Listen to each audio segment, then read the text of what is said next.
경찰이 버려진 창고에 도착한 것은 이상한 신고가 들어온 후였다. 구역을 점검하던 작업자들이 주의를 끈 특이한 물체를 발견했다. 언뜻 보기에는 그저 잊혀진 상자일 뿐 특별할 것이 없었다. 하지만 그 외관의 무언가가 그들을 경계하게 만들었다. 신고를 받고 현장에 몇 명의 경찰관이 출동했다. 창고 건물을 조사하는 과정에서 그들은 큰 골판지 상자를 발견했다. 겉면에는 갈색 얼룩이 보였고 옆면에는 이상한 기호가 그려져 있었다. 이 표시가 즉시 주의를 끌었지만 아무도 그것이 무엇을 의미하는지 설명할 수 없었다. 하지만 그 존재와 얼룩은 여기에 심각한 무언가가 숨겨져 있을 수 있다는 생각을 불러일으켰다. 현장 전문가들이 첫 번째 검사를 실시했을 때 결과는 우려스러웠다. 얼룩이 실제로 혈액으로 밝혀진 것이다. 이 순간 창고가 범죄 현장임이 분명해졌다. 모든 것이 상자가 단순히 잊혀진 물건보다 훨씬 위험한 것과 연결되어 있을 수 있음을 시사했다. 경찰관들이 상자를 열기 시작했다. 내용물을 손상시키지 않기 위해 천천히 조심스럽게 진행되었다. 뚜껑이 열렸을 때 안에서 시체가 발견되었다. 그것은 젊은 여성이었고 그녀의 얼굴은 익숙해 보였다. 정확히 무슨 일이 일어났는지 말하기는 어려웠지만 그들이 발견한 것이 우연이 아니라는 것이 즉시 분명해졌다. 창고에서 일어난 모든 것이 심각한 범죄를 가리키고 있었다. 이 발견이 첫 번째 질문에 답을 주었지만 새로운 질문들을 낳았다. 이제 그녀가 누구였는지, 어떻게 여기에 오게 되었는지, 그리고 그녀의 실종 뒤에 무엇이 있었는지 알아내야 했다. 신원 확인이 완료되었을 때 이전에 멀고 비인격적으로 보였던 모든 세부 사항들이 마침내 현실이 되었다. 어머니 옆에 서 있던 경찰관들은 그녀가 확인하는 순간 그녀의 얼굴이 어떻게 변하는지 주목하지 않을 수 없었다. 이것은 그녀의 딸이다. 레일라, 8살. 이 이름이 방금 전까지는 보고서의 슬픈 도장에 불과했던 것이 이제 끔찍한 현실에 살아있고 개인적인 증언이 되었다. 어머니는 작은 도시의 모든 사람들과 마찬가지로 평범하고 일상적인 삶의 일부인 것 같았다. 그녀의 이름은 이웃들에게 익숙했다. 그녀는 여기 에드먼턴에서 대부분의 사람들과 마찬가지로 평범한 일을 하며 변두리의 작은 집에서 살았다. 건설 현장의 남자들과 상점의 여자들은 그녀를 착하고 보살피는 엄마라고 말했다. 모든 것이 조용하고 평화로운 도시에서 그래야 하는 대로였다. 레일라는 학교에 다니고 이웃 아이들과 놀았으며 주말에는 온 가족이 종종 공원에서 시간을 보냈다. 이곳은 비극이 설 자리가 없는 세상이었다. 레일라의 가족, 어머니와 형 맥스. 이 지역 대부분의 사람들과 마찬가지로 중산층이었다. 그들은 유명하지도 않았고 특별히 눈에 띄지도 않았지만 이웃들이 말할 만한 문제도 없었다. 평범한 가족으로 아무도 일어난 것과 같은 드라마를 볼 것이라고 예상하지 않았다. 레일라의 삶은 또래 아이들과 같았다. 기쁨의 순간들, 친구들과의 놀이, 단순한 걱정들. 이 모든 것이 갑자기 한순간에 끊어졌다. 경찰들이 데이터 확인을 시작했다. 누군가가 절망적으로 이것이 어떻게 일어날 수 있었는지에 대한 적어도 하나의 설명을 찾으려고 노력했다. 레일라가 실종되었지만 이 순간 아무도 이 실종이 결국 이 장소로 이어질 것이라는 것을 알지 못했다. 사건에 우려하는 수색 그룹들이 그녀를 계속 찾고 있었지만 구체적인 단서는 없었다. 그리고 신원 확인이 완료되자마자 경찰들이 데이터베이스를 확인했다. 레일라라는 이름으로 검색한 결과 이틀 전인 5월 1일에 실종 신고가 접수되었음이 확인되었다.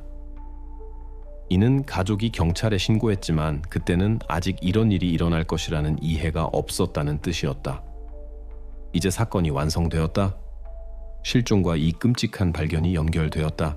평범한 문제로 시작된 모든 것이 갑자기 훨씬 더 음울한 것으로 변했다. 끔찍한 진실이 명백해졌다. 레일라가 실종되었고 그녀의 실종은 우연이 아니었다. 레일라의 마지막 행동이 기록되었다. 대략 오후 2시 5월 1일. 바로 이 시간에 그녀가 집을 떠나 지역 공원으로 가기로 결정했다. 실종 당시 집에 있던 레일라의 어머니는 딸이 친구들과 놀기 위해 공원에 가려고 한 것이 한두 번이 아니라고 말했다. 이것은 평범한 계획이었고 레일라가 매일 세우는 수많은 다른 계획들과 같았다. 그녀가 몇 시간 후에 돌아올 것이라는 기대는 완전히 정상적이었다. 왜냐하면 친구들과의 그런 만남들이 항상 그녀에게 기쁨을 가져다 주었기 때문이다.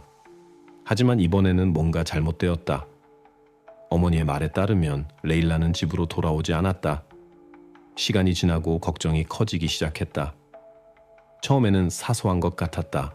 왜냐하면 소녀가 늦을 수도 있고 공원에서 놀면서 단순히 시간 감각을 잃었을 수도 있기 때문이었다. 하지만 저녁이 다가오고 불안이 점점 커졌다. 다음 날 경찰이 레일라가 공원에 도착했는지 알아내려고 목격자들을 조사하기 시작했다. 이 단계는 논리적이었다. 그녀가 목적지에 있었는지 확인하는 것. 왜냐하면 그런 세부 사항들이 그녀의 실종을 해결하는 열쇠를 줄 수 있었기 때문이다. 공원에서 그녀와 만나기로 했던 친구들이 레일라가 나타나지 않았다고 확인했다. 이것은 최악의 두려움을 확인시켜 주었다. 소녀가 공원에 도착하지 못했고 길에서 무언가 일어났다. 경찰이 범위를 좁히기 시작했다. 그녀가 어디에 있을 수 있었는지, 왜 모든 사람들이 그녀를 보기를 기대했던 곳에 없었는지 이해하려고 노력했다. 이 정보는 더 많은 불확실성을 가져왔고 실종의 가능한 범죄적 배경에 대한 의혹을 부채질했다. 그날 밤늦게 레일라의 어머니가 경찰서에 신고했다. 신고가 접수되고 공식적인 절차가 시작되었다. 이것이 전환점이 되었다. 어머니의 걱정이 공식적인 수사로 바뀌었다. 그 당시에는 아직 강제적인 실종의 증거가 없었지만 불확실성, 흔적의 부재, 그리고 친구들의 증언이 우려스러운 그림을 그리기 시작했다. 레일라가 실종자 명단에 등록되었다. 다음 날 아침 수색이 시작되었다. 처음에는 표준적인 조치들이었다. 지역 주민들 조사, 주변 수색, 소녀가 선택했을 수 있는 모든 가능한 경로들의 확인. 시간이 지나고 수색이 점점 더 긴장되었다. 경찰이 점점 더 많은 자원을 투입했지만 천며칠 동안 일어난 일에 대한 어떤 설명이라도 줄 수 있는 가장 작은 흔적도 발견되지 않았다. 이 순간에 수사의 새로운 단계가 시작되었다. 레일라에게 무슨 일이 일어났는지에 대한 질문이 공개적으로 제기되었다. 불행한 사고나 평범한 지연으로 시작되었던 실종이 이제 점점 더 신비롭고 음울해지고 있었다. 하지만 그 당시에는 아직 아무도 앞으로 도시 전체를 충격에 빠뜨릴 발견으로 이어질 끔찍한 폭로들이 숨어 있다는 것을 알지 못했다. 사건이 경찰서에 등록되자마자 수사가 본격적으로 시작되었다. 경찰이 즉시 표준적인 절차들을 시작했다. 친척들, 레일라의 친구들, 그리고 무슨 일이 일어났는지 알 수 있는 모든 사람들의 조사. 그 당시에는 이것이 일반적인 과정이었다. 소녀의 모든 단계, 공원까지의 길, 지나가는 이웃들에게 묻고 마지막으로 다른 장소에서 그녀를 보았는지 확인하려고 노력했다. 명백해 보이는 모든 이 노력들이 의미 있는 결과를 주지 못했다. 레일라의 부모들이 조사를 받았고 첫날에는 소녀의 행동에서 이상한 점이나 그녀의 실종의 특별한 상황을 가리킬 수 있는 것이 발견되지 않았다. 레일라가 알고 있던 이웃들도 새로운 것을 제공할 수 없었다. 모든 사람이 같은 말을 했다. 그녀는 이전처럼 단순히 공원에 갔다. 그녀는 어떤 문제나 특이한 상황에 대해 말하지 않았다. 공원은 멀지 않았고 어떤 우려스러운 징후도 없었다. 이에 따라 경찰이 지역을 샅샅이 뒤지기 위해 사람들을 보냈다. 레일라가 지나갔을 수 있는 모든 가능한 경로들이 포함되었다. 주변 마당들, 공원들, 버려진 건물들, 확인할 수 있는 모든 것이 조사되었다. 하지만 철저한 수색에도 불구하고 소녀의 어떤 흔적도 발견되지 않았다. 다음 날 수사가 더 많은 관심을 끌기 시작했다. 경찰이 지역의 감시 카메라를 사용하기로 결정했다. 인근 건물들, 상점들, 감시 시스템이 설치되었을 수 있는 장소들에서 녹화 영상을 얻기 위한 요청들이 보내졌다. 하지만 여기서 이런 경우에 종종 일어나는 것처럼 한 가지 문제가 발생했다. 대부분의 카메라들이 작동하지 않았고 켜져 있던 것들도 필요한 구역을 녹화하지 않았다는 것이 밝혀졌다. 이것은 수사에 상당한 어려움을 만들었다. 수색에 도움이 될 수 있는 적어도 한 장면이라도 얻는 작업이 거의 불가능해 보였다. 그럼에도 불구하고 창고 근처에 위치한 건물 중 하나에서 한 개의 녹화본이 얻어졌지만 그 화질은 아쉬웠다. 이것이 마지막이자 밝혀진 바와 같이 유일한 단서였다. 전문가들이 카메라에서 나온 녹화본을 연구하기 시작했는데 이것은 단지 불분명한 실루엣들만 보여주었지만 이것으로도 몇 가지 세부 사항에 주목하기에 충분했다. 녹화본 해독을 담당하는 전문가가 프레임들을 살펴보며 카메라가 정확히 무엇을 기록했는지 이해하려고 노력했다. 비디오 파일은 저화질이었고 영상이 흐릿했지만 화면상의 몇 개의 인물들이 주목을 끌기 시작했다. 녹화본에 두 개의 실루엣이 보인다. 그중 하나는 성인 남성이고 두 번째는 키가 작은 사람이다. 프레임 안의 움직임은 그들이 창고 쪽으로 향하고 있음을 나타내며 나중에 시체가 발견된 곳이다. 중요한 것은 이 실루엣들이 사건 현장과 충분히 연결될 수 있는 방향으로 움직이고 있었다는 것이다. 이것은 중요한 세부 사항이었다. 녹화본의 나쁜 화질에도 불구하고 이것은 새로운 단계를 시작할 수 있는 수사에서 첫 번째 실제 증거가 되었다. 아직 확실한 것은 아무것도 없었지만 이제 경찰관들 앞에 구체적인 질문이 놓여 있었다. 이 사람들은 누구인가? 그리고 레일라의 실종과 그들의 연관성은 무엇인가? 카메라의 녹화본이 핵심 요소가 되어 수사의 방향을 가리켰다. 그리고 선명도 부족으로 인해 그 가치가 의문시되었지만 중요한 순간들이 기록되었다는 사실이 이 사건의 전환점이 되었다. 수사관들은 이제 이 남성과 레일라의 실종 사이에 가능한 연관성을 주의 깊게 연구해야 한다는 것을 이해했다. 전문가들이 카메라 녹화본을 연구한 후 모든 관심이 가능한 용의자에게 집중되었다. 비디오 화질이 아쉬웠고 녹화본의 실루엣들이 흐릿했다는 점을 고려할 때 직접적인 신원 확인에 대한 희망은 적었다. 프레임에 잡힌 남성의 얼굴은 알아볼 수 없었다. 보이는 것은 창고 쪽으로 가는 인물들 뿐이었지만 신원 확인에 도움이 될 수 있는 어떤 명확한 특징도 없었다. 녹화본이 레일라의 어머니에게 보여졌다. 그녀는 가슴이 두근거리며 모든 프레임을 따라가며 어떻게든 그 사람을 알아보려고 노력했다. 여러 번 그녀는 이 비디오를 시청했지만 실루엣들의 주의를 기울일 때마다 그녀가 볼 수 있는 것은 어두운 윤곽과 급작스러운 움직임뿐이었다. 어느 순간 어머니가 작지만 그래도 눈에 띄는 세부 사항들에 집중하기 시작했다. 그녀는 비디오를 멈추고 화면을 확대하여 남성의 걸음걸이를 자세히 들여다보기 시작했다. 걸음걸이가 그녀에게 친숙해 보였다. 화면에는 특징적인 자세, 그녀에게 낯설지 않은 움직임의 방식이 보였다. 레일라의 어머니는 정확히 무엇이 그녀에게 이 사람을 떠올리게 했는지 설명할 수 없었지만 그녀의 직감이 그녀가 어딘가 근처에서 비슷한 걸음걸이를 본 적이 있다고 말해 주었다. 시청한 새로운 초마다 그녀는 이것이 그녀가 알고 있는 누군가라고 자신을 확신시켰다. 몇 분의 생각 후에 그녀가 말했다. 이것은 그예요. 우리 이웃이에요. 이것은 충분히 주관적인 결론이었지만 그녀는 이것이 단순한 우연의 일치가 아니라고 느꼈다. 아마도 기억에 남은 걸음걸이가 경찰관들에게 필요한 단서를 줄 수 있을 것이다. 그녀가 녹화본의 남성이 아는 사람이라는 확신은 수사를 새로운 단계로 이끌었다. 어머니가 이웃의 이름을 댔다. 제임스. 그는 그들의 집에서 불과 100m 떨어진 곳에 살았고 그들은 종종 길에서 마주쳤다. 그는 중년 남성이었고 조용했으며 그의 평범한 삶에서 특별한 것은 없었다. 그는 레일라의 가족과도 알고 있었지만 친한 친구는 아니었다. 제임스는 다른 많은 사람들과 마찬가지로 비디오의 이 이상한 순간이 아니었다면 거의 아무도 주목하지 않았을 이웃들 중 하나였다. 경찰이 즉시 그의 이름을 기록에 올렸다. 제임스가 레일라의 집과 지리적으로 가깝다는 것과 녹화본에 그의 갑작스러운 출현이 의혹에 무게를 더했다. 이것은 수사관들이 그에게 집중하게 만든 중요한 우연의 일치였다. 물론 이것은 단지 첫 번째 추정일 뿐이었고 수사가 즉시 그가 유죄라고 주장할 수는 없었지만 비디오에서의 그의 모습과 사건 현장과의 연관성이 이제 명백해졌다. 제임스가 사건의 첫 번째 용의자가 되었다.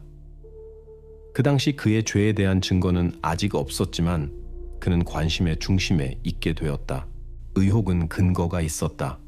그렇게 가까이 살고 있는 사람, 만약 자신의 흔적을 숨기고 싶다면 어디로 가야 하고 무엇을 해야 하는지 알 수 있는 누군가. 이것은 더 면밀한 수사를 시작하기에 충분했다. 수사가 제임스에 대한 추가 데이터 수집으로 넘어갔다. 경찰이 레일라의 가족과 그의 가능한 연관성을 확인하기 시작했고 지난 몇 주 동안의 그의 행동도 연구했다. 그는 누구였는가? 얼마나 오랫동안 그들 근처에서 살았는가? 그에게 문제가 있었는가? 그 전까지는 완전히 눈에 띄지 않았던 이 사람이 수사의 중심이 되었다. 의혹이 설정되었지만 제임스는 아직 단지 용의자일 뿐이었다. 경찰 앞에는 질문이 놓여 있었다. 다음에 무엇을 해야 하는가? 레일라의 실종에 정확히 그가 연루되어 있다는 것을 어떻게 증명할 것인가? 이 질문들에 대한 답은 가까운 시일 내에 수집할 수 있을 증거들과 증언들에 달려 있었다. 사건이 더 적극적인 단계로 넘어간 후 수사의 모든 관심이 발견된 증거들의 분석에 집중되었다. 주요 과제는 무슨 일이 일어났는지에 대한 추가적인 단서를 줄 수 있는 것을 이해하는 것이었다. 가장 중요한 단계 중 하나는 법의학자의 결론으로 이것이 정확히 어떻게 사건이 일어났는지와 그런 비극으로 이어질 수 있었던 것이 무엇인지에 대한 주요 질문들에 답할 수 있었다. 전문가가 시체의 모든 가능한 흔적들을 철저히 조사하고 결론을 내렸다. 투쟁의 흔적이 없었다. 이것은 특히 실종이 열린 장소에서 일어났고 소녀가 길에서 누군가와 마주칠 수 있었다는 점을 고려할 때 이상해 보였다. 보통 그런 사건들은 적어도 최소한의 투쟁이나 저항의 흔적을 동반한다. 하지만 아무리 노력해도 적극적인 방어를 가리킬 수 있는 특징적인 긁힌 자국이나 손상이 하나도 발견되지 않았다. 사망 원인은 질식, 목졸림으로 확정되었다. 이것은 공격이 빠르고 결정적이었으며 희생자가 위험을 예상하지 못했던 순간에 일어났을 가능성이 높다는 것을 의미했다. 하지만 투쟁의 흔적이 없다는 것은 답보다 더 많은 질문을 제기했다. 이것이 자발적인 범죄가 아니라는 것이 명백했다. 누군가가 의심을 불러일으키지 않고 어떻게 접근하고 무엇을 해야 하는지 알고 있었다. 모든 것이 범인이 확신을 가지고 체계적으로 행동했음을 가리켰다. 이것은 사건을 단순한 사고보다 더 복잡한 것으로 만들었다. 그리고 이제 부검의 주요 결과들이 알려졌을 때 수사의 관심이 레일라가 발견된 상자에 그려진 기호로 옮겨졌다. 기호가 수사에서 중요한 지침이 되었다. 이것은 그것을 본 모든 사람의 관심을 끈 신비로운 표시였다. 많은 전문가들이 이 요소와 함께 작업하기 시작했다. 경찰이 이미지를 범죄학 연구소들과 종교적 관행 전문가들에게 보냈다. 기대는 높았다. 아마도 기호가 알려진 종교적 또는 오컬트적 관행의 일부였고 이것이 범인의 동기에 대한 추가적인 단서를 줄 수 있을 것이다. 하지만 기존 데이터베이스의 모든 검색이 결과로 이어지지 않았다. 기호는 그런 관행들과 연관된 알려진 그룹들 중 어디에서도 발견되지 않았다. 그런 발견이 사건을 더욱 혼란스럽게 만들었다. 처음에는 잠재적인 증거로 보였던 것이 이제 완전한 수수께끼가 되었다. 이 모든 이야기가 이전보다 더욱 비합리적으로 보이기 시작했다. 가능한 설명을 가리켜야 했던 기호가 인식되지 않은 것으로 밝혀졌다. 이것은 초기에 전문가들이 제안할 수 있었던 의식적 성격의 범죄에 대한 이론의 의문을 제기했다. 형성된 그림이 이제 더욱 모순적이 되었다. 살인은 투쟁과 연결되지 않았고 상자의 기호는 합리적이거나 비합리적인 설명이 없었다. 이것은 수사를 막다른 길에 놓았다. 사건들과 사실들의 놀라운 조합이 일어난 일이 평범한 범죄가 아니라는 것을 말해 주었다. 살인은 의식적인 것 같지 않았고 기호가 알려진 의미가 없다는 사실은 일어난 일의 이상함을 더욱 강조했다. 이제 수사는 이 모순을 해결해야 했다. 이 범죄 뒤에 무엇이 있을 수 있는가? 그런 행동을 할 수 있는 사람은 어떤 사람이고 왜 정확히 그런 방식으로 살인이 저질러졌는가? 기호의 기원이 열쇠가 되었지만 그 의미는 해결이 필요한 수수께끼로 남아 있었다. 제임스가 용의자 명단에 오른 후 수사가 그의 사건 버전에 따라 작업하기 시작했다. 레일라가 실종된 날 그가 무엇을 하고 있었는지, 5월 1일에 어디에 있었는지 이해하는 것이 중요했다. 그는 그의 이름이 경찰의 시야에 들어온 며칠 후인 5월 5일에 처음 조사를 받았다. 이 조사가 전환점이 되었다. 왜냐하면 그를 무죄로 풀어주거나 주요 용의자로 만들 수 있는 답들을 줘야 했기 때문이다. 조사에서 제임스에게 레일라가 실종된 날 그의 소재에 대해 질문했다. 이것은 항상 용의자들에게 묻는 표준적인 질문이었다. 그가 어디에 있었고 무엇을 했는가? 제임스의 답은 짧고 확고했다. 그는 레일라가 실종된 날 하루 종일 집에서 혼자 시간을 보냈다고 주장했다. 이것이 그의 알리바이였지만 밝혀진 바와 같이 그것은 검증을 견디지 못했다. 그의 버전이 너무 단순하고 편리해 보인다는 것을 주목하지 않기 어려웠다. 하지만 어떤 수사에서와 마찬가지로 수사는 모든 사실을 확인해야 했다. 경찰이 그의 알리바이를 확인하기 위해 이웃들을 조사하기 시작했다. 이것은 일반적인 절차였지만 이 경우에는 핵심적인 순간이 되었다. 조사가 매우 유용한 것으로 판명되었다.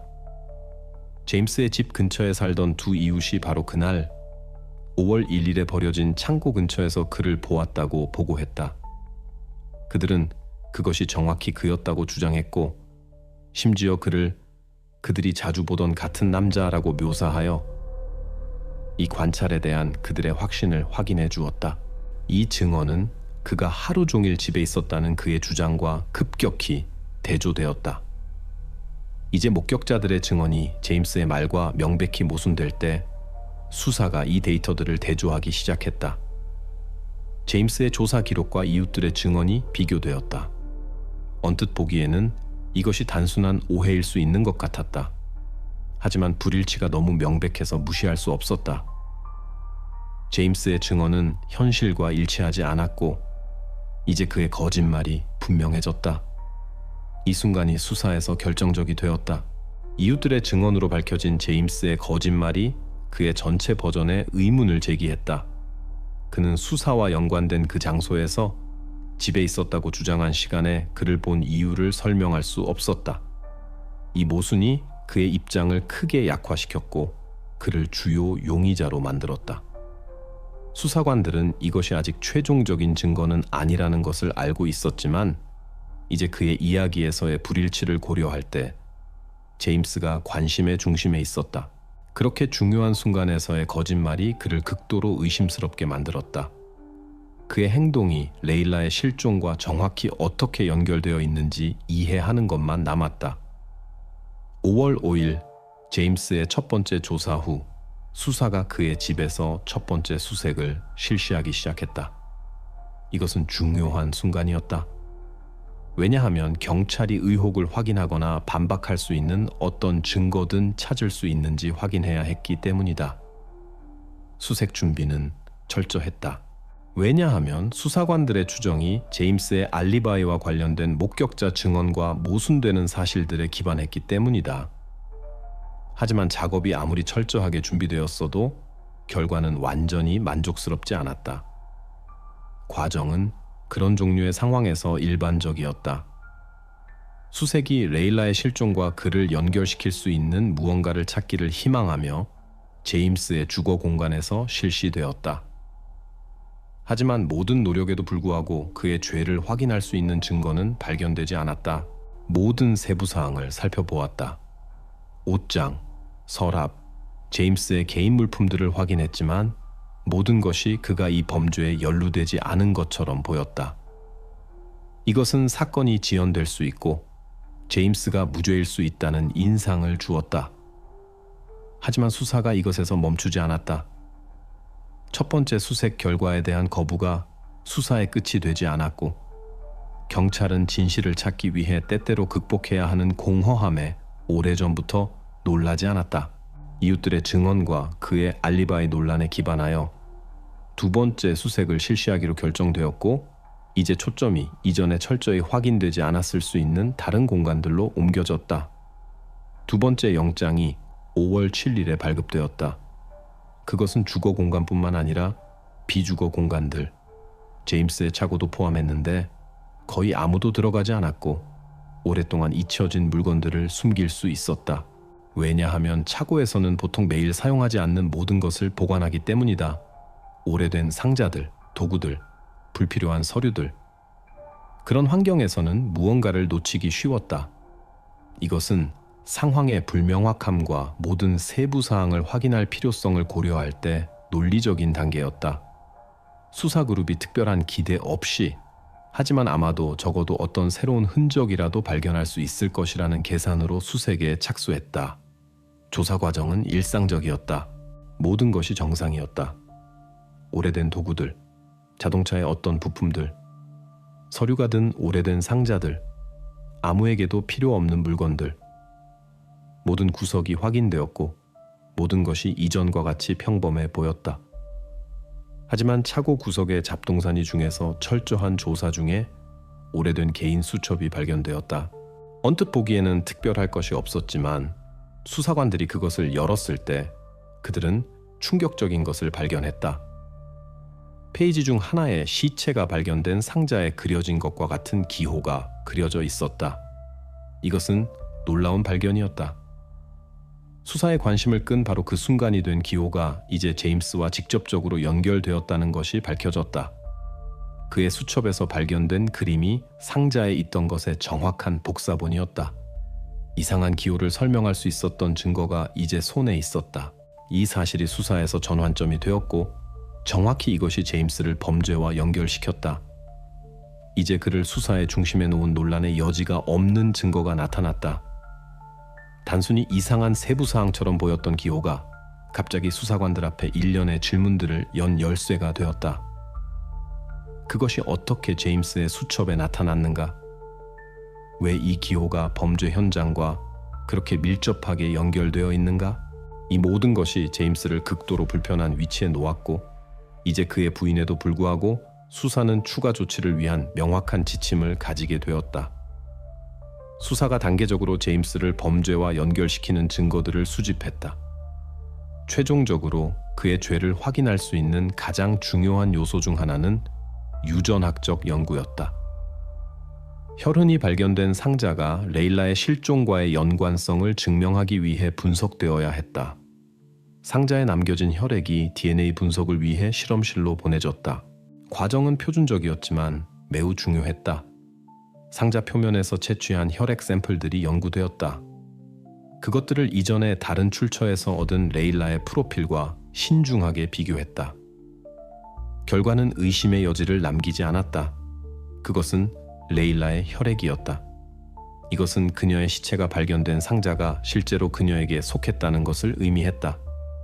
100% 일치. 그리고 이 사실이 제임스에 대한 강한 농어가 되었다. 그는 더 이상 범죄와의 연관성을 부인할 수 없었다.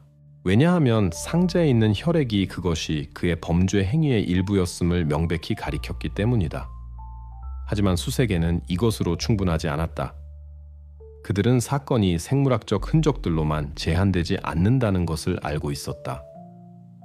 그들의 버전을 확인하기 위해 제임스의 수첩에서 발견된 기호 자체도 이 범죄와 연결되어 있다는 것을 확실히 해야 했다. 제임스의 차고에서 나온 수첩에 그려진 바로 그 기호가 연구되어야 했다. 필적 감정이 또 다른 중요한 단계를 가능하게 했다. 수사관들이 수첩을 감정에 보내어 이 그림이 제임스의 손으로 그려졌는지 확인했다. 감정 과정에서 그의 필적 샘플들과 그림의 선들의 특성이 비교되었다. 전문가들의 손에 들어간 그림이 그의 글씨 스타일과 동일한 것으로 밝혀졌다. 이것이 또 다른 중요한 증거가 되었다. 필적 전문가들의 결론. 그림이 제임스의 손으로 그려졌다. 이것은 이미 충분히 설득력이 있었다. 그의 수첩에서 발견된 기호가 상자에 그려진 것과 단순히 일치할 뿐만 아니라 이 사건에 대한 그의 연루를 확인해 주었다. 하지만 이것으로는 충분하지 않았다. 전문가들은 제임스가 왜 이 기호를 그렸는지 이해할 필요가 있었다. 이 그림 뒤에 무엇이 있었고 그것이 그 사람 자신과 어떻게 연결되어 있었는가? 생물학적 및 필적 분석에 이어 수사가 심리학에 의존하기로 결정했다. 범인의 동기를 이해하는 것이 다음 단계가 되었다. 왜 그가 그렇게 이상한 기호를 선택했는가? 이것은 우연한 요소가 아니었다. 모든 것이 더 깊고 개인적인 이유들을 가리켰다. 제임스의 심리학적 감정이 수사의 다음 중요한 단계가 되었다. 전문가들이 그의 행동 분석을 실시했고 발견된 모든 그림들도 연구했다. 그들은 그를 그렇게 이상한 행동으로 이끌 수 있었던 것이 무엇인지 이해하려고 노력했다. 상자와 수첩의 그림은 단순한 우연한 그래픽 요소가 아니었다. 그것은 아마도 제임스에게 깊은 개인적 의미를 가지고 있었을 것이고 이것은 그의 심리적 상태 분석 없이는 이해할 수 없었다. 수사의 요청에 따라 그의 성격에 대한 포괄적인 평가가 실시되었다. 전문가들의 예비 결론은 의심의 여지를 남기지 않았다. 제임스가 심각한 정신질환을 앓고 있었다. 이 결론이 그의 행동을 정당화하지는 않았지만 그가 왜 그렇게 이상하고 잔인한 것을 저지를 수 있었는지 설명하기 시작했다. 그는 이 기호를 그렸다. 왜냐하면 그것이 그의 정신 상태의 일부였고 무의식적으로 그의 내적 경험과 연결되어 있었기 때문이다. 이 발견이 수사 앞에 새로운 질문을 제기했다. 그런 장애가 그의 행동에 어떻게 영향을 미칠 수 있었고 그가 앞으로 어떤 행동을 취할 준비가 되어 있었는가? 모든 새로운 분석, 모든 결과와 함께 수사가 점점 더 제임스에게 집중되었다. 생물학적, 필적적, 심리학적 증거들이 모두 그를 가리켰다. 수사는 이제 앞으로 나아갈 준비가 되었다. 왜냐하면 그들은 이 범죄와 연결된 사람이 누구인지 알 뿐만 아니라 왜 그것이 일어났는지도 이해하기 시작했기 때문이다. 수사가 제임스의 버전뿐만 아니라 다른 가능한 경로들도 계속 연구했다. 사실들과 증거들이 명확한 답을 주지 않는 그런 사건들에서는 피해자와 가까울 수 있는 사람들을 포함하여 모든 옵션을 확인해야 한다. 무엇보다도 이것은 가족 자체와 관련이 있었다. 특히 수사에 관심을 끈 것은 레일라의 형 맥스였다. 조사 기록들이 가족 내에 특정한 갈등들이 있었음을 나타냈다. 형과 누이 사이에 항상 좋은 관계가 있었던 것은 아니다. 개인적인 원한이나 다툼과 같은 그런 상황들이 가능한 동기가 될 수 있었다. 그런 경우들이 꽤 드물긴 하지만 의혹이 피해자와 가까울 수 있는 모든 사람들에게 미쳤다. 친척들을 포함한 버전들의 확인은 수사에서 항상 표준적인 절차이다. 혹시 정확히 이것과 범죄가 연결되어 있는 것은 아닐까? 맥스가 일시적으로 확인 대상자의 지위를 받았다. 이것은 그의 직접적인 연루를 의미하지는 않았지만 수사는 모든 옵션들을 고려할 의무가 있었다. 그에게 불리한 몇 가지 요소들이 있었다. 누이와의 갈등들, 친족 관계와 가까움. 항상 그렇듯이 표준적인 조사는 레일라가 실종된 날 그가 어디에 있었는지 알아내는 것으로 구성되었다. 그런 경우에 모든 용의자들에게 묻는 질문. 그가 5월 1일 실종의 날에 무엇을 했는가? 다음에는 수사의 일반적인 작업이 시작되었다. 요청들, 알리바이 확인.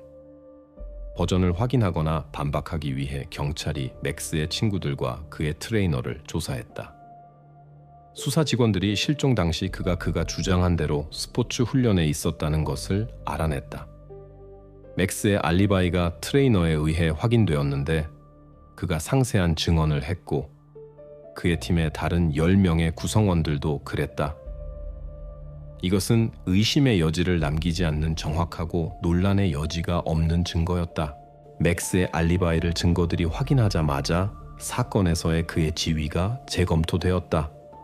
수사관들이 그가 용의자 범위에서 공식적으로 제외되었다고 기록한 보고서를 작성했다. 이것은 형과 관련된 수사 라인이 닫혔다는 것을 의미했다. 이제 수사의 모든 무게가 다시 제임스에게 떨어졌다. 하지만 이것이 수사가 긴장을 늦출 수 있다는 것을 의미하지는 않았다. 반대로 그들은 더욱 신중하게 작업하기 시작했다. 맥스를 레일라의 실종과 연결시키는 어떤 증거도 발견되지 않을 것이라는 것이 곧 분명해졌다. 이것은 그가 무죄라는 새로운 수준의 이해로 이끌었고, 이제 관심이 완전히 제임스에게 집중되었다. 그의 이상한 행동, 소재에 대한 거짓말, 그리고 상자의 기호와의 연관성이 점점 더 수사를 경계하게 만들었다. 수사가 제임스의 오늘날 행동에만 머물 수 없었다. 그의 삶의 모든 측면, 과거에 그가 취한 모든 단계가 이제 그의 동기에 빛을 비출 수 있는 중요한 요소였다. 그가 왜 이 범죄를 저질렀는지 이해하기 위해 수사관들이 그의 과거로 돌아가기로 결정했다. 이 방향에서의 첫 번째 단계 중 하나는 에드먼턴으로 이주하기 전에 그의 삶을 연구하는 것이었다. 제임스가 에드먼턴에 나타나기 전에 살았던 도시들의 경찰 기록들에 요청들이 보내졌다. 이런 기본적인 확인들은 항상 수사의 필수적인 부분이다. 경찰은 제임스에게 이전에 법과 관련된 어떤 문제가 있었는지, 당국에 신고된 사례들이 있었는지 알아야 했다. 언뜻 보기에는 중요하지 않을 수 있는 이 데이터들이 그의 행동을 이해하는 열쇠가 될 수 있었다. 확인 결과들이 즉시 관심을 끌었다. 제임스 자신이 큰 범죄에 연루되지는 않았지만 그의 과거에서 두 가지 우려스러운 사건들이 발견되었다. 두 경우 모두 사람들이 제임스의 이상한 행동에 대해 경찰에 신고했다. 그는 놀이터에서 아이들을 집착적으로 관찰하는 것으로 목격되었다. 이 신고들이 기소로 이어지지는 않았다. 왜냐하면 각 경우에 사건을 일으킬 충분한 근거가 발견되지 않았기 때문이다. 하지만 신고들 자체가 무시할 수 없는 우려스러운 증상들을 보여주었다. 기록 문서들이 두 경우 모두 정확히 아이들을 관찰하는 그의 행동과 관련된 신고들이었다고 나타냈다. 사건들 중 하나에서 이웃들의 증언에 따르면 제임스가 종종 놀이터 근처의 차 안에 앉아서 그곳에서 노는 아이들을 뚫어지게 지켜봤다. 다른 경우에는 그가 아이들 그룹 근처에 서서 그들의 놀이를 주의 깊게 관찰하는 것으로 목격되었다. 기소가 이어지지 않았지만 사실들 자체가 그의 행동이 우려스러운 흔적들을 남겼다는 것을 보여주었다. 이 순간들이 무시되었지만 이제 그들이 다시 표면으로 떠올랐다. 수사관들은 그 당시 이 사건들이 우연으로 보일 수 있었다면 이제 그들이 제임스의 특이하고 때로는 위험한 성향들을 가리키는 중요한 신호들로 보인다는 것을 이해했다. 이 두 사례가 범죄 구성이 증명되지 않아서 형사사건이 되지 않았다. 하지만 그들이 제임스에 관해 형성되고 있는 그림의 중요한 부분이 되었다. 이 사건들을 현재 수사와 대조했을 때 그의 행동이 특정하고 우려스러운 모델을 따라왔다는 것이 명백해졌다. 그는 단순히 레일라의 실종과 연관된 이상한 상황들에 연루된 것이 아니었다. 그 이전의 그의 삶도 일탈적 행동의 요소들로 가득했다. 아이들에 대한 집착적 관찰이 밝혀진 바와 같이 우연이 아니라 체계적이었다. 이것이 중요했다. 왜냐하면 수사가 이제 수사의 중심에 서 있는 패턴을 발견할 수 있게 해주었기 때문이다. 제임스의 과거와 현재를 대조하는 것이 이제 수사관들로 하여금 그의 동기들이 우연이 아니었다는 것을 이해하게 해주었다. 이 지식이 그의 행동이 우연이 아니라 수사가 이제 폭로할 준비가 된 더 깊고 우려스러운 문제의 일부였다는 의혹을 강화했다. 5월 10일 다음 조사 과정에서 제임스는 견딜 수 없을 정도로 무거운 시련에 직면해야 했다. 수사관이 가장 강력한 증거, 용의자의 차고에서 발견된 수첩부터 시작했다. 이것은 단순한 물건이 아니라 범죄와의 진짜 연결고리였고, 수사관은 정확히 이 증거가 제임스의 방어를 무너뜨릴 전환점이 될 것이라고 확신했다. 그는 조심스럽게 수첩을 제임스 앞 테이블에 놓고 서두르지 않으며 말했다. 이 그림이 무엇입니까? 왜 그것이 당신의 수첩에 있었습니까? 질문은 직접적이었고 동시에 믿을 수 없을 정도로 강력했다. 왜냐하면 수첩에서 발견된 기호가 나중에 레일라를 발견한 상자에 그려진 것과 정확히 일치했기 때문이다. 이것은 우연의 일치일 수 없었다. 그런 직접적인 공격을 예상하지 못했던 제임스가 침묵했다.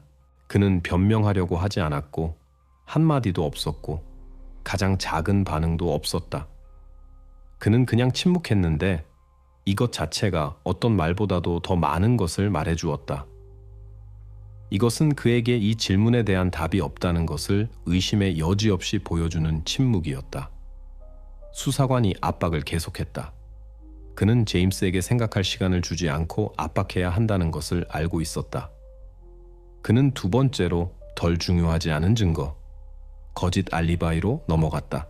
수사관은 제임스가 5월 1일 하루 종일 집에 있었다고 주장했지만 이웃들의 증언이 그의 말을 반박했다는 것을 알고 있었다.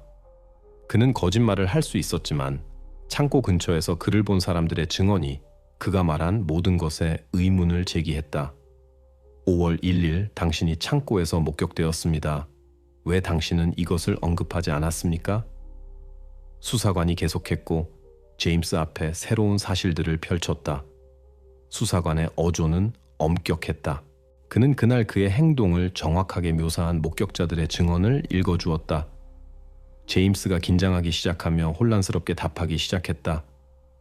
그의 말들이 엉키고 한 가지를 답하기 시작했다가 잠시 후 마음을 바꾸었다. 그의 답들에는 확신이 없었고 단지 당황뿐이었다. 이것이 핵심적인 순간이었다. 처음에는 침착함을 유지하려고 노력했다면 이제 그의 얼굴이 긴장의 징후들을 보이기 시작했다. 그는 분명히 자신의 방어가 무너지고 있다고 느꼈다.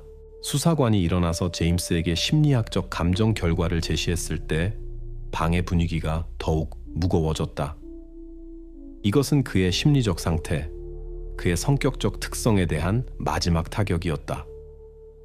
그의 행동과 반응을 연구한 전문가들의 결론이 그가 정신적 장애로 고통받고 있다는 것을 확인했다. 질문은 그가 얼마나 제정신이었는지가 아니라 그의 장애들이 그의 행동에 어떻게 영향을 미칠 수 있었는지였다. 그의 행동에 대한 관찰에 기반하여 작성된 심리적 초상이 그의 방어의 마지막 못이 되었다.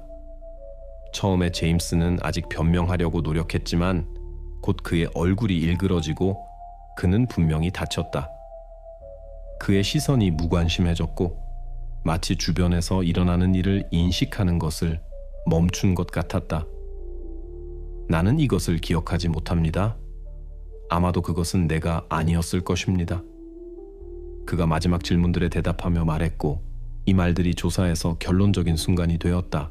이것은 인정이 아니었지만 제임스가 자신이 저지른 일에 대한 책임을 질 준비가 되어 있지 않다는 것이 명백했다. 그의 말들은 일어난 일로부터의 소외, 그가 자신의 죄를 느끼지 않는다는 것을 인정으로 해석될 수 있었지만 동시에 모든 것이 그의 연루를 가리킨다는 것을 이해한다는 것으로도 해석될 수 있었다. 수사관들이 이 문구를 기록에 기록했다. 그것이 사건에서 핵심적인 순간이 되었다. 인정이 없었지만 책임에 대한 거부와 그의 말들의 불확실성이 모든 것을 새로운 맥락에 놓았다. 조사가 제임스가 진실에서 벗어나려고 노력했지만 그의 모든 행동, 모든 증거들, 모든 감정들이 같은 인물을 가리킨다는 것을 보여주었다. 제임스의 조사가 최종적인 결과를 주지 않은 후 수사가 새로운 단서들을 계속 찾았다.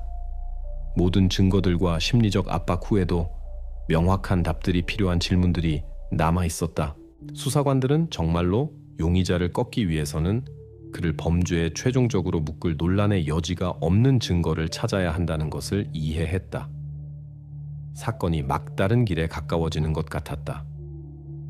언뜻 보기에는 모든 것이 이미 확인되었다. 제임스의 알리바이, 그의 행동, 그의 집에서 발견된 증거들, 그리고 심리학적 감정의 결과까지. 하지만 수사관들은 어딘가에 아마도 그들이 놓친 무언가가 있을 수 있다는 생각을 놓을 수 없었다. 시간이 멈춰 있지 않았고 수사가 포기하지 않고 계속 작업했다. 곧 지역을 다시 돌아보기로 결정되었다. 보통 그런 단계들은 의미 있는 결과를 가져다 주지 않는다.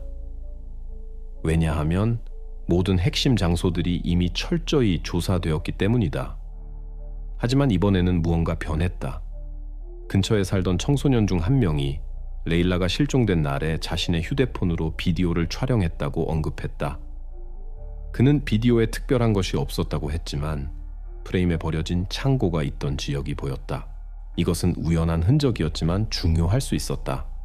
전문가들이 즉시 비디오 녹화본을 압수했다. 언뜻 보기에 비디오의 내용은 중요하지 않았다. 전체 녹화본이 주로 청소년들의 놀이에 집중되어 있었고 즉시 관심을 끌 수 있는 것은 없었다.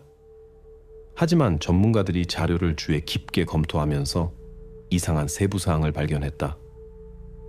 비디오의 배경에 프레임의 한 구석에서 버려진 창고 근처의 활동이 보였다. 나중에 시체가 발견된 바로 그곳. 이것은 사소한 세부 사항이었지만 즉시 중요한 증거가 되었다. 수사관들이 즉시 이미지 개선 과정을 시작했다. 디지털 처리가 더 선명한 이미지를 얻을 수 있게 해주었고 이것이 그림을 더 명확하게 만들었다. 새로운 프레임마다 화면에 큰 상자를 창고 쪽으로 끌고 가는 사람이 기록되어 있다는 것이 명백해졌다. 그리고 마침내 수사 과정을 완전히 바꾼 순간이 왔다. 이미지를 확대하고 안정화한 후 비디오에서 제임스가 상자를 창고 안으로 끌고 들어가는 것이 명확히 보였다. 이 순간이 범죄에 대한 그의 연루의 최종적이고 논란의 여지가 없는 증거가 되었다. 이제 의심의 여지가 없었다. 우연히 만들어진 논란의 여지 없는 녹화본이 그의 모든 방어를 완전히 무너뜨린 열쇠가 되었다. 모든 의심이 사라졌다.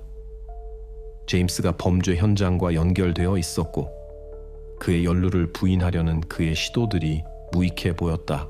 수사가 이제 다음 단계로 넘어갈 준비가 되었다. 체포와 기소 제기. 5월 15일 조사실에 긴장된 침묵이 흘렀다. 수사관이 자신의 목표에서 벗어나지 않고 제임스를 사실 앞에 놓기로 결정했다. 노트북 화면에 비디오 파일이 나타났다. 수사관이 몇 초간 침묵하며 용의자에게 녹화본을 볼 기회를 주었다. 이것이 그의 마지막 무기였다.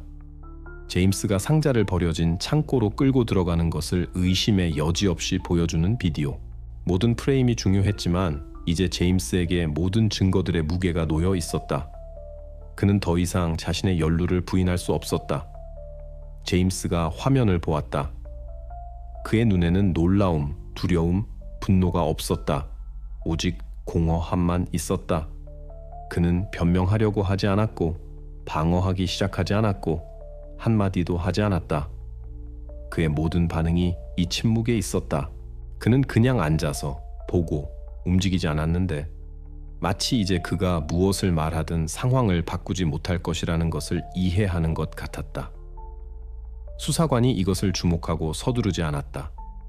그는 비디오를 끄고 반기 침묵으로 가득 찼다. 이 정적이 무겁고 길었다. 시간이 멈춘 것 같았고 모든 공기가 긴장으로 포화된 것 같았다. 기록이 이 정적을 기록했다. 그 순간에 제임스가 모든 증거들이 그에게 불리하다는 것을 깨닫기 시작한 것 같다. 하지만 그는 한마디도 하지 않았다. 그는 자신의 침묵의 그림자에 앉아서 어떻게든 내적 압박에 대처하려고 노력했다. 그와 수사관 사이의 침묵이 몇 분간 지속되었고 매 순간이 곧 무언가 일어날 것 같았다. 그때 마침내 그가 침묵을 깼다. 제임스가 의자에서 몸을 움직이며 조용히 말했다. 나는 그녀를 죽이고 싶지 않았습니다. 이 간단한 말들이 조용한 목소리로 발화되어 전체 수사의 절정이 되었다. 이것은 완전한 의미에서의 인정이 아니었지만 마침표를 찍은 문구였다. 그는 자신의 연루를 인정했지만 어떻게든 자신의 행동을 최소화하려고 노력했다. 그의 말들이 변명의 시도가 아니라 자신이 저지른 일에 대한 완전한 책임도 아니라는 것이 명백했다. 나는 그녀를 죽이고 싶지 않았습니다. 이것이 기록에 기록된 그의 문구가 되었고 정확히 이것이 모든 것을 제자리에 놓았다. 제임스가 사실들과 싸우지 않았다. 그의 침묵과 이 문구가 증거들의 무게 아래서 그의 정신이 파괴되었다는 증거가 되었다. 그는 자신의 행동을 거부하려고 하지 않았지만 자신의 죄를 완전히 인정할 수도 없었다. 이렇게 수사의 두 번째 단계가 끝났고 수사 앞에 새로운 과제가 놓였다. 제임스의 실제 동기가 무엇이었는지, 그리고 그의 행동 뒤에 무엇이 있었는지 이해하는 것. 제임스의 인정 후 수사가 사건들이 그 운명적인 날에 정확히 어떻게 전개되었는지 이해하기 위해 중요한 단계, 재구성에 착수했다. 이것은 단순한 절차가 아니라 법원에서 사용될 수 있는 증거들의 최종적인 고정과 기소 공식화를 위한 필요한 요소였다. 수사 실험이 5월 16일에 계획되었다. 제임스가 모든 것이 일어난 장소로 데려와졌다. 그는 정확히 어떻게 레일라를 만났고 그녀를 창고로 데려왔는지 보여주어야 했다.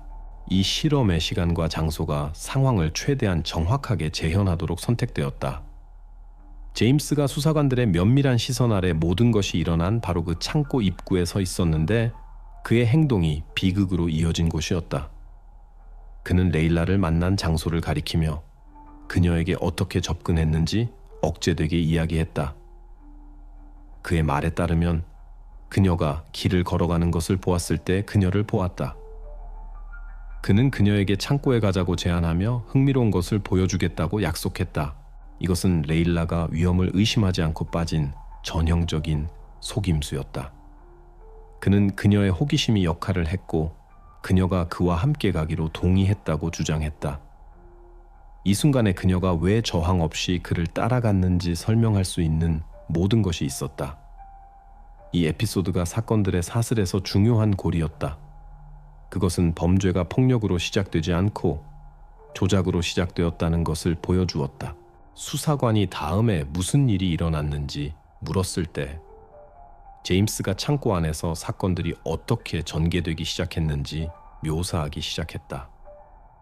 그는 그들이 오래된 물건들의 그림자에 있게 되었을 때 그가 그녀를 붙잡으려고 했지만 그녀가 소리를 지르기 시작했다고 보고했다. 이 순간이 전환점이 되었다. 그의 기억에서 모든 것이 더 선명해졌다. 제임스는 그녀의 소리를 듣고 공황 상태에 빠졌다고 인정했다. 그는 누군가 듣고 도움을 위해 달려올까봐 원하지 않았다. 그때 그가 행동하기 시작했다. 그녀의 소리에 응답하여 그는 그녀를 조용하게 만들려고 했다. 그는 이 순간에 그녀의 질식으로 이어진 행동들을 저질렀다고 주장했다. 이것은 계획된 살인이 아니라 붙잡힐 두려움에 의해 일으킨 충동적인 행동이었다. 그가 이것을 묘사할 때 그의 목소리가 떨렸다. 그는 왜 정확히 그렇게 행동했는지 완전히 설명할 수 없었지만 그의 모든 말들이 그 순간에 그에 의해 통제되지 않은 두려움과 불안의 충동으로 행해졌다고 말해주었다. 수사관들이 그 다음에 레일라가 생명의 징후를 보이지 않게 된 후 제임스가 무엇을 했는지 설명하도록 요청했다. 그는 이를 갈며 자신의 행동을 묘사하기 시작했다. 그는 창고 구석에서 큰 골판지 상자를 찾았고 그 안에 레일라를 넣어서 자신의 범죄 흔적을 숨기려고 했다고 이야기했다. 이것은 범죄를 저지른 후 그가 얼마나 냉정하게 행동했는지에 대한 끔찍한 깨달음이었다. 하지만 이 모든 것 후에 남은 가장 이상한 세부사항은 제임스가 상제 그린 기호와 관련이 있었다. 수사관이 이 그림의 의미에 대해 물었지만 제임스는 왜 그것을 했는지 설명할 수 없었다. 그는 단순히 마커를 들고 그 의미에 대해 생각하지 않고 기호를 그렸다고 주장했다. 이것은 그의 행동에서 마지막 비합리성의 요소로 남았다. 흔적을 숨기려는 시도이지만 동시에 그때도 나중에도 이해될 수 없는 무언가를 남기는 것. 사건의 재구성이 수사에 이미 알려진 모든 사실들을 확인해 주었고 새롭고 더욱 끔찍한 세부사항들을 주었다. 제임스가 이제 자신의 연루를 인정했을 뿐만 아니라 자신의 행동에서 충동적인 결정들의 결과가 된 살인이 얼마나 쉽게 일어날 수 있었는지 보여주었다. 재판 과정이 제임스 체포 2달 후인 5월 18일에 시작되었다. 기소는 명확하고 근거가 있었다. 가중 상황하의 살인. 검사가 사건을 제시하며 중요한 증거들에 집중했다. 그는 수사의 핵심 순간들에 대한 상세한 설명부터 시작했는데 이것들이 제임스의 연루를 확인해 주었다. 그가 큰 골판지 상자와 함께 창고에 들어가는 것이 보이는 비디오 녹화본이 기소의 주요 농어가 되었다. 또한 제임스의 인정, 범죄 현장에서의 그의 행동, 그리고 감정 결과들도 고려되었다. 이 모든 것이 철저한 증거 기반을 구성했다. 수사가 수집한 증거들은 절대적으로 철저합니다. 우리는 피고인 자신이 법을 위반하는 것이 기록된 비디오 녹화본과 그의 죄에 대한 인정을 가지고 있습니다. 검사가 말했다. 그의 연설은 확신에 차고 억제되어 있었는데 전체 과정과 마찬가지였다. 그는 이 사실들이 의심의 여지를 남기지 않는다는 것을 이해했고 과정의 모든 순간이 기소의 무게를 높였다. 모든 증거들이 발표된 후 법원이 변호로 넘어갔다. 예상대로 제임스의 변호사가 그의 의뢰인의 심리적 상태에 자신의 변호 라인을 구축하기 시작했다. 그는 제임스가 심리적 정서적 장애 상태에 있었고 이것이 범죄를 저지르는 순간 그의 현실 인식에 영향을 미칠 수 있었다고 주장했다. 우리 의뢰인은 자신의 행동을 통제할 수 있는 상태가 아니었고 정동적 상태에 있었습니다. 변호사가 주장했다.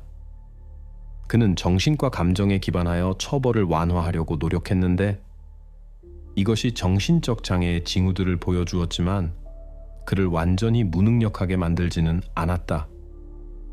하지만 이 농어는 법원에게 충분히 설득력이 있지 않았다. 정동 상태에 대한 변호의 농어들이 거부되었다. 왜냐하면 기소 측이 제임스가 의식적으로 행동했다는 것을 증명할 수 있었기 때문이다. 모든 당사자들의 말을 들은 판사가 피고인의 정신적 상태가 그를 저지른 일에 대한 책임에서 해방시키지 않는다고 판결했다. 5월 20일 판사가 판결을 선고했다. 그는 제임스를 가중 상황하에 살인 유죄로 인정하면서 무능력에 대한 변호의 농어들을 거부했다. 법원은 정신적 장애에도 불구하고 피고인의 행동이 의식적이었고 따라서 그가 처벌을 받아야 한다고 판결했다. 판결은 엄했다. 제임스가 25년의 자유박탈형을 선고받았다.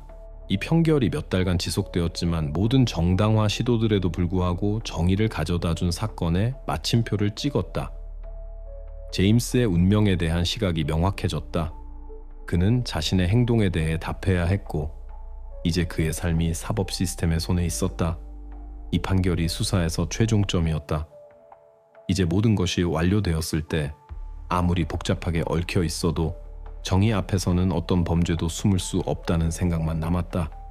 재판 후 레일라 가족의 삶은 영원히 바뀌었다. 어머니와 형 맥스는 내려진 판결에도 불구하고 에드먼턴에서 자리를 찾을 수 없었다. 가까운 사람을 잃은 도시가 더 이상 그들에게 집이 아니었다. 재판 후 1년 내에 그들은 집을 팔고 고향을 떠나기로 결정했다. 이 장소에서는 고통과 기억 외에는 아무것도 남지 않았다. 이것은 힘들지만 필요한 결정이었다.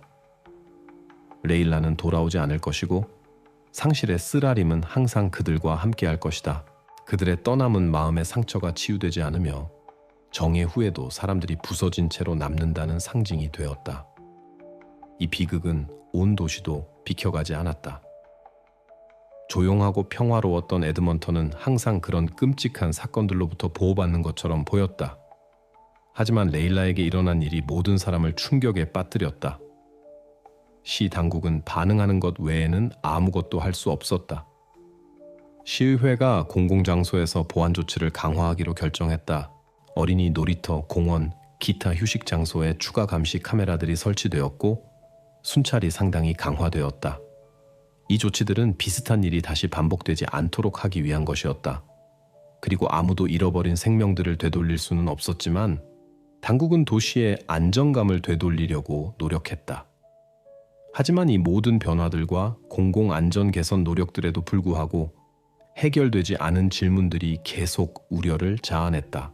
제임스 같은 사람들이 우리 중에 얼마나 더 숨어 있는지, 그리고 그가 상자에 그린 기호를 어떻게 이해해야 하는지, 정신과 연구들이 장애의 징후들을 보여주었지만 정확한 진단은 내려지지 않았다. 정확히 무엇이 그를 움직였는지, 왜 기호가 그려졌는지, 그리고 그것이 이 범죄에서 어떤 역할을 했는지, 이 질문들은 최종적인 답 없이 남았다. 사건은 종료되었고 제임스는 유죄 판결을 받고 형을 복역하러 갔다. 하지만 많은 사람들, 특히 그의 가족에게는 이것이 진정한 끝이 되지 않았다. 질문들이 남아 있었고 일어난 일의 현실이 이 비극에 연루된 사람들을 계속 괴롭혔다. 그리고 정의가 내려졌지만 모든 사람이 이 이야기에 무엇이 더 숨겨져 있을 수 있었는지, 그리고 무엇이 한 사람을 그렇게 끔찍한 행동으로 이끌었는지에 대한 질문을 가지고 남았다.